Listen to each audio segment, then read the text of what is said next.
Ayan naman, ang niluluto ng asawa ko. So, hindi ko alam kung anong recipe itong gagawin niya. Iyan ang ihahalo niya. Pero hindi ko alam kung ano ito eh. Ayan. Ay, ano yun? Upo pala. Tapos lalagyan niya ng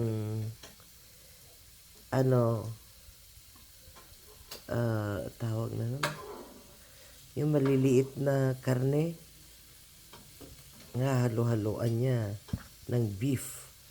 Kaya, ito mahilig siya sa ganito. Opo.